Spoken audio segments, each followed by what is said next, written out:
اے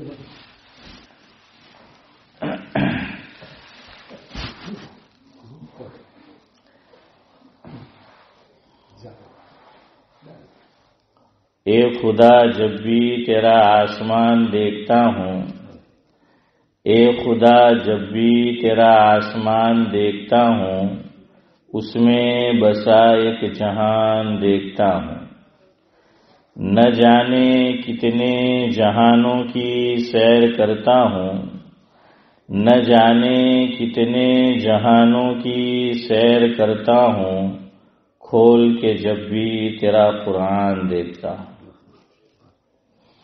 کتنے احسان ہیں بندوں پہ تیرے، کتنے احسان ہیں بندوں پہ تیرے، جب بھی سورہ رحمان دیکھتا ہوں۔ تو کہتا ہے کہ ہوں میں رگے جاں سے بھی قریب، تو کہتا ہے کہ ہوں میں رگے جاں سے بھی قریب، پھر کیوں پریشان آج کا انسان دیکھتا ہوں۔ بزرگان محترم، آج کی مجلس میں بسم اللہ کے تعلق سے ہر ہفتے یعنی جب پیر کا دن ہوتا ہے تو کچھ باتیں پیش کی جاتی ہے، تو اسی تعلق سے آج بھی کچھ باتیں پیش کرنی ہیں۔ کہنی ہے ایک بات بھائی سعد اللہ سے، ویسے تو وہ دادا کی عمر کے ہیں، لیکن چونکہ شہر میں وزن بٹھانے کے لیے اب کچھ نہ کچھ کرنا پڑتا ہے۔ کہنی ہے ایک بات یہ بھائی سعد اللہ سے، کرنا ہے ہر کام کا آغاز بسم اللہ سے۔ کیونکہ یہ بھی سعد اللہ ہے تو بسم اللہ کے ہم وزن ہوا۔ پڑھ کر بسم اللہ جو بھی حرکت ہوتی ہے، پڑھ کر بسم اللہ جو بھی حرکت ہوتی ہے، خدا کی طرف سے اس کام میں برکت ہوتی ہے۔ پڑھ کر بسم اللہ جو بھی حرکت ہوتی ہے، خدا کی طرف سے اس کام میں برکت ہوتی ہے۔ بغیر بسم اللہ جو کام بھی کیا جاتا شروع ہے، بغیر بسم اللہ جو کام بھی کیا جاتا شروع ہے، نہیں ہوتا اس میں آدمی سرخرو ہے۔ بہرحال تو بسم اللہ کے تعلق سے حدیث پاک میں حضرت نبی کریم صلی اللہ علیہ وسلم نے ارشاد فرمایا، جس کا مفہوم یہ ہے کہ تم جو بھی اچھا کام شروع کرو تو کس سے کرو؟ بسم اللہ الرحمن الرحیم سے جو ہے وہ شروع کرو۔ کہیں آدھی بسم اللہ کا ذکر ملتا ہے اور کہیں پوری بسم اللہ کا جو ہے وہ ذکر ملتا ہے۔ تو بہرحال اللہ تبارک و تعالی مجھے بھی اور آپ کو بھی توفیق دے کہ ہم اس پر عمل کریں۔ اس میں راز، فلسفہ اور حکمت کیا ہے کہ ہر کام کا آغاز، ہر اچھے کام کی شروعات، بگننگ یہ بسم اللہ سے کی جائے۔ تو علماء نے یہ لکھا ہے جس کا مفہوم یہ ہے کہ اللہ تبارک و تعالی کی یاد ہمیشہ اس کے ساتھ رہے گی، کیونکہ جو بھی اچھا کام کرے گا تو بسم اللہ وہ پڑھے گا تو گویا کہ اس کی زندگی ذکر اللہ والی ہوگی، اس کے دل و دماغ میں اللہ تبارک و تعالی اور اس کی یاد یہ مستحضر رہے گی۔ تو بہرحال حدیث پاک میں بھی حضور اکرم صلی اللہ علیہ وسلم نے کچھ کام ایسے بیان کیے ہیں کہ جن میں حضور نے خود بسم اللہ پڑھ کر مجھے اور آپ کو بتلایا کہ بھائی فلاں کام سے پہلے وہ بسم اللہ پڑھی جائے، لیکن میں پہلے شروعات میں قرآن کریم کے اندر 3 باتیں اور 3 کام اللہ رب العزت نے ایسے بیان کیے ہیں کہ جس میں بسم اللہ کے پڑھنے کا ذکر ہے۔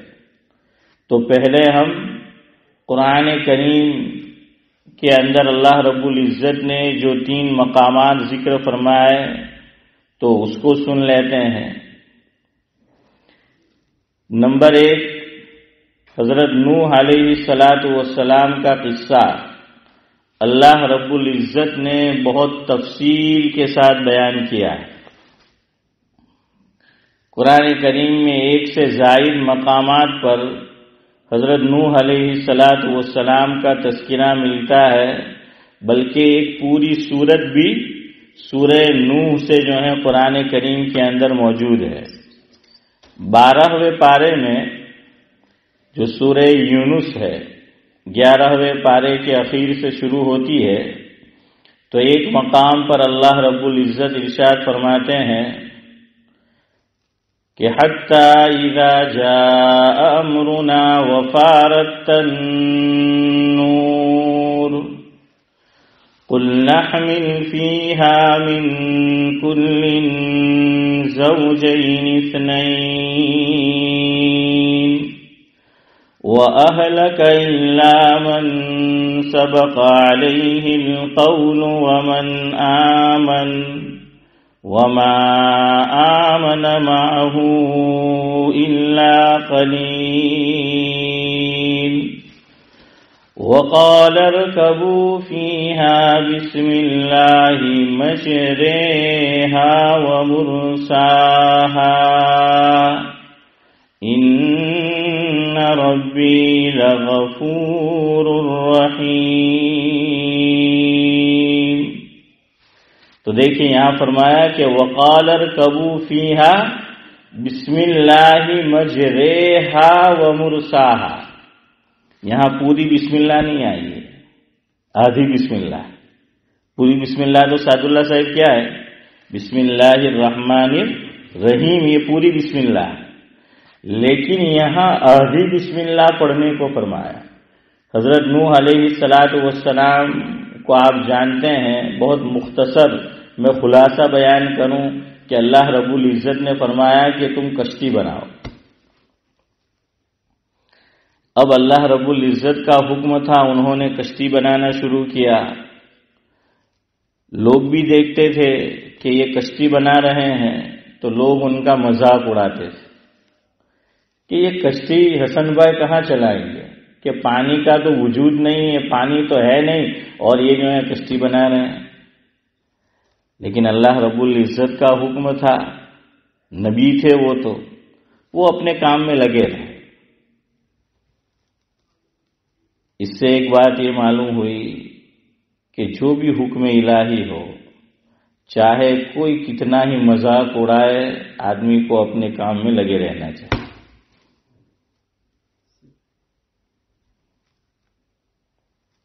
خواجہ عزیز الحسن مجذوب رحمۃ اللہ علیہ نے کتنی پیاری بات کہی ہے، ہو سارا جہاں ناراض پرواہ نہ چاہیے، ہو سارا جہاں ناراض پرواہ نہ چاہیے، مد نظر تو مرضیے جانا نہ چاہیے، تو اس نظر سے کر اب یہ فیصلہ کہ کیا کیا تو کرنا چاہیے اور کیا کیا نہیں کرنا چاہیے۔ یعنی لوگ چاہے ناراض ہو جائے، لوگ چاہے مذاق اڑائے، لیکن حکم الہی ہے تو ہمیں یہ کام کرنا ہے۔ اقبال نے اسی بات کو ایک اور انداز میں کہا ہے، بہار ہو کہ خزاں مجھے ہے حکم ارزاں، لا الہ الا اللہ۔ تو بہرحال وہی جو ہے وہ بات ہے۔ تو خیر حضرت نوح علیہ السلام بناتے رہے کشتی، لوگ مذاق اڑاتے رہے۔ وہ کہتے تھے کہ پانی تو ہے نہیں، حسن بھائی تو یہ کشتی چلے گی کہاں؟ تو اللہ رب العزت نے ایسا پانی جو ہے وہ چھوڑا ہے اور پانی کو حکم ملا ہے تو دیکھ کے وہ پھر پانی پانی ہو گئے اور پانی نے ان کے وجود کو ختم کر دیا ہے۔ اللہ رب العزت فرماتے ہیں کہ ہم نے یہ کہا کہ ہر چیز کا جوڑا جوڑا لے لو، کشتی میں کیا کرو، ہر چیز کا جو ہے وہ جوڑا جوڑا لے لو۔ اور جب کشتی میں اشرف بھائی بیٹھے تو اللہ رب العزت نے یہ فرمایا کہ یہ دعا پڑھ لو، بسم اللہ مجریہا و مرساہا، بسم اللہ پڑھنے کو فرمایا۔ یہاں مفسرین یہ لکھتے ہیں جس کا مفہوم یہ ہے کہ آدھی بسم اللہ ہے، بھائی محمد غور کیجئے، آدھی بسم اللہ ہے۔ اللہ رب العزت نے وہ پڑھا تو حضرت نوح علیہ السلام تو خیر نبی تھے ہی تھے، تو جو لوگ اس میں موجود تھے ان سب کی جان بچنے کا سبب بن گیا۔ تو جب آدھی بسم اللہ نے دنیاوی ہلاکت سے بچا لیا، ڈوبنے سے بچا لیا، سخت طوفان سے بچا لیا، تو اگر مسلمان پوری بسم اللہ پڑھے گا تو کیا حال ہوگا؟ لیکن بات وہی ہے سعد اللہ صاحب کہ یقین چاہیے کہ میں یہ پڑھوں گا، میرے نبی نے جو اس کی فضیلت بیان فرمائی ہے، جو برکات بیان فرمائی ہے، دنیا ادھر سے ادھر ہو سکتی ہے لیکن نبی کا قول غلط نہیں ہو سکتا، نبی کی بات غلط نہیں ہو سکتی، میرے اللہ کی بات جو ہے وہ غلط نہیں ہو سکتی۔ شاعر نے کتنی اچھی بات کہی ہے کہ برسوں فلاسفی کی چنی و چنا رہی، برسوں فلاسفی کی چنی و چنا رہی، مگر خدا کی بات جہاں تھی وہاں رہی۔ خدا کی بات جہاں تھی وہاں رہی کہ وَتَمَّتْ كَلِمَةُ رَبِّكَ صِدْقًا وَعَدْلًا لَا مُبَدِّلَ لِكَلِمَاتِهِ وَمَنْ أَصْدَقُ مِنَ اللَّهِ حَدِيثًا۔ تو آدھی بسم اللہ نے جو ہے وہ یہ کام کر دیا ہے۔ تو یہاں علماء نے لکھا کہ یہ جو سفر تھا حضرت نوح علیہ السلام اور ان کے ساتھ جو ایمان والے تھے، وہ کس کا سفر تھا؟ کشتی کا سفر تھا، سمندری جہاز جس کو کہتے ہیں، تو وہ پانی ہے تو سمندری جہاز ہی ہو گیا۔ تو پہلے سمندری جہاز سے لوگ سفر کرتے تھے، حج کے لیے بھی جاتے تھے، عمرہ کے لیے بھی جاتے تھے، تو حافظ صاحب کس سے جاتے تھے؟ ہے نا؟ ہاں، ہماری طرف تو سورت شہر ہے، تو سورت کے اندر آپ نے ایک جگہ کا نام سنا ہوگا جس کا نام ہے حسن بھائی مکئی پول۔ کیا نام ہے سورت میں جگہ جس کا نام ہے مکئی پول۔ آپ پرانی تاریخ اٹھاؤ، اصل میں ہوتا کیا ہے کہ مرور زمانے کی وجہ سے نام کے اندر تبدیلی آ جاتی ہے، بہت سی مرتبہ وہ بگڑ جاتا ہے، کچھ کا کچھ جو ہے وہ ہو جاتا ہے، کھچڑی کھچڑا بن جاتی ہے۔ تو ایسا جو ہے وہ ہوتا ہے۔ شاہ عبدالحق محدث دہلوی رحمۃ اللہ علیہ بہت بڑے آدمی، ان کے حالات میں لکھا ہے حضرت کے قدم مبارک بھی گجرات کی سرزمین پہ پڑے ہیں۔ سورت جو ہے حضرت تشریف لائے ہیں، اور حج کا جو سمندری جہاز سے حضرت نے سفر کیا ہے وہ سورت سے کیا ہے۔ ہماری طرف جو ماشاء اللہ، اس لیے سعد اللہ صاحب میں نہیں کہہ رہا ہوں کہ میں گجرات کا ہوں، حضرت تھانوی نے لکھا ہے، حضرت تھانوی کی ایک کتاب ہے جس کا نام ہے 100 اہم سبق۔ کتاب کا نام کیا ہے بھائی محمد؟ یہ سبق یاد رکھیو، 100 اہم سبق حضرت تھانوی رحمۃ اللہ علیہ کی کتاب ہے۔ اس میں حضرت نے گجراتیوں کی یہ تعریف کی ہے کہ یہ دین کا دامن کبھی نہیں چھوڑتے، اور گجراتیوں کو جو دین سے اور اللہ والوں سے محبت ہے پورے انڈیا کے اندر حضرت تھانوی نے لکھا ہے کہ بہت کم دیکھنے میں آتا ہے۔ تو ماشاءاللہ حسن بھائی جو سویچ بند نہیں ہوئی، اجے حافظ امتیاز نہیں ملے، دیکھ جویا ہو جائے گھروں.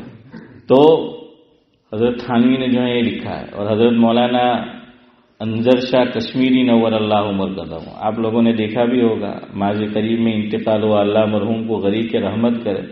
فرمایا کہ گجراتیوں کے اوصاف یہ ہے: کمائیں گے، کھائیں گے، کھلائیں گے، دین کے کاموں میں لٹائیں گے. کیا لکھا کہ گجراتیوں کو اللہ تعالیٰ نے یہ خوبی دی ہے، کمائیں گے، کھائیں گے، کھلائیں گے اور دینی کاموں پر دل کھول کے لٹائیں گے.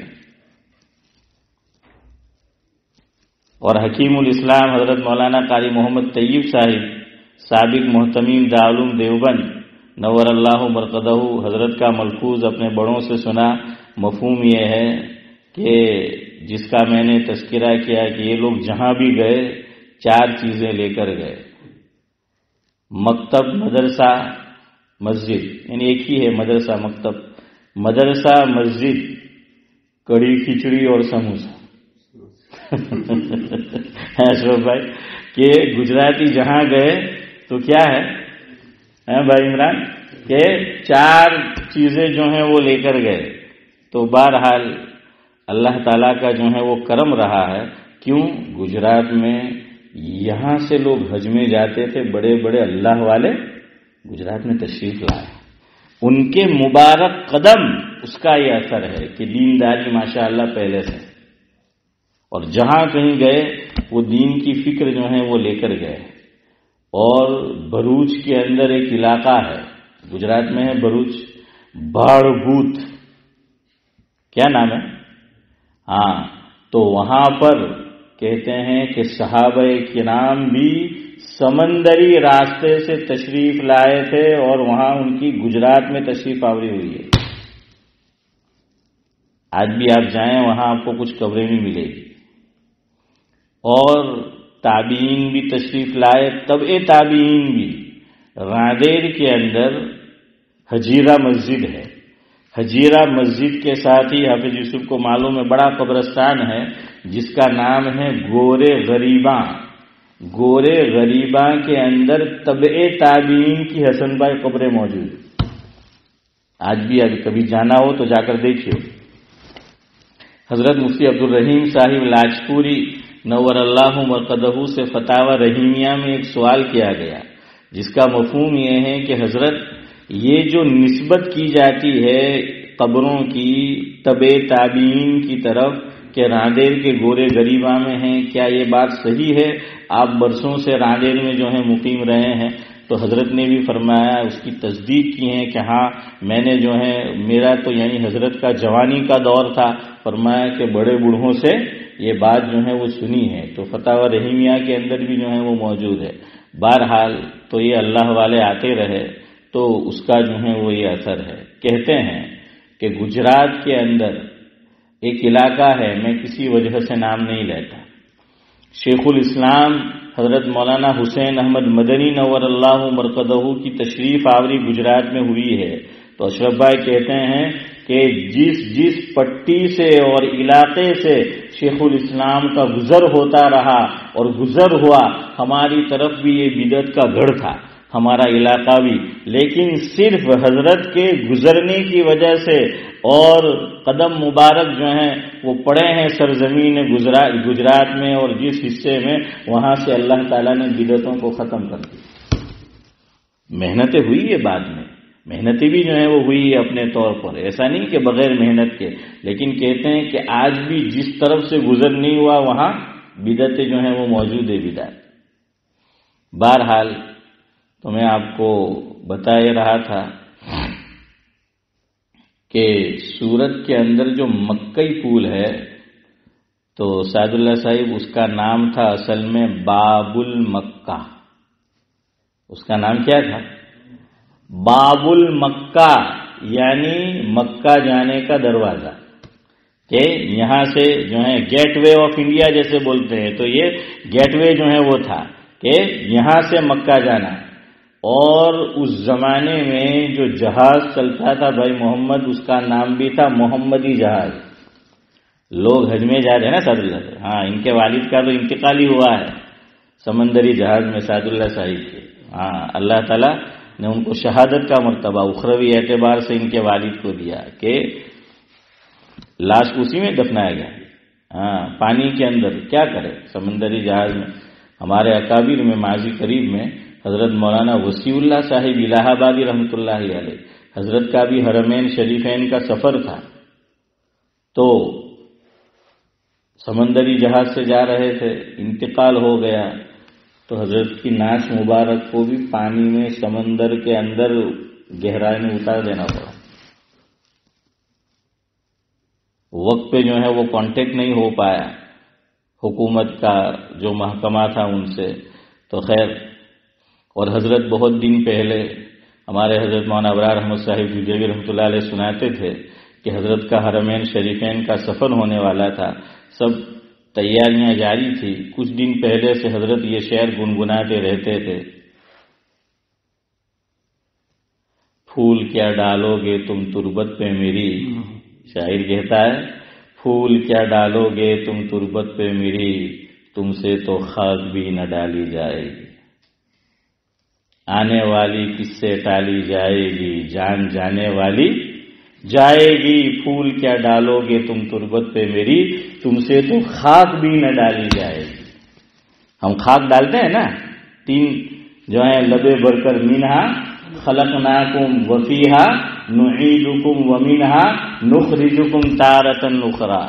فرمایا تم سے یہ بھی نہیں ہوگا. اصل میں حضرت کو اللہ والوں کو پتہ چل جاتا ہے. مفکر اسلام حضرت مولانا ابو الحسن علی میاں ندوی رحمۃ اللہ علیہ بمبئی میں ملنے آئے ان کو، اور ہمارے حضرت مولانا ابرار احمد صاحب جوجیوی رحمۃ اللہ علیہ حافظ صاحب سناتے تھے کہ بمبئی جو ہیں وہ کیپٹل تو دہلی ہے انڈیا کے اندر، لیکن تجارت کا مرکز آج بھی بمبئی ہے. ہاں آج بھی جو ہے وہ بمبئی ہے تجارت کا مرکز. تو حضرت فرماتے تھے کہ ہر چیز کی بمبئی میں دکان تھی، دکان معرفت نہیں تھی. کیا نہیں تھی؟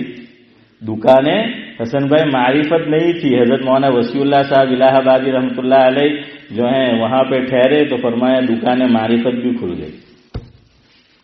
جانتے ہیں نا، یعنی تصوف صحیح معنی میں رائج نہیں تھا. حضرت وہاں ٹھہرے تو مفکر اسلام حضرت مولانا ابو الحسن علی میاں ندوی رحمۃ اللہ علیہ آئے تو مولانا وسیع اللہ صاحب الہ آبادی رحمۃ اللہ علیہ نے فرمایا حضرت دعا فرمائے داخلہ نصیب ہو جائے. تو علی میاں ندوی رحمۃ اللہ علیہ فرمانے لگے حضرت وہ تو ہوگا، آپ کے پاس ویزا ہے، پاسپورٹ ہے، ساری کچھ تیاری ہے تو داخلہ تو ہوگا. لیکن پھر بھی حضرت نے فرمایا نہیں نہیں، دعا کرے داخلہ نصیب ہو جائے.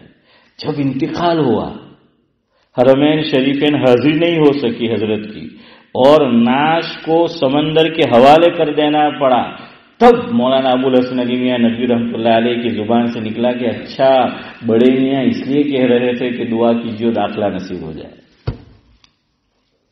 خیر بہرحال تو میں آپ کو کیا سمجھا رہا تھا کہ قرآن نے فرمایا کہ جب سمندری جہاز سے سفر کرو تو یہ دعا پڑھو.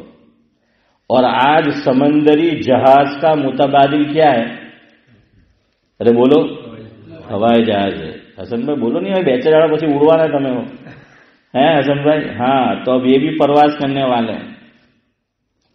ہماری مجلس اسی لیے کم ہوتی رہی، دھیرے دھیرے سب انڈیا جاتے رہے. یہ لوگ کو بھی کہ امام صاحب تمہیں جینا ہے تو مقتدی پچھائی ہوں پا رہی.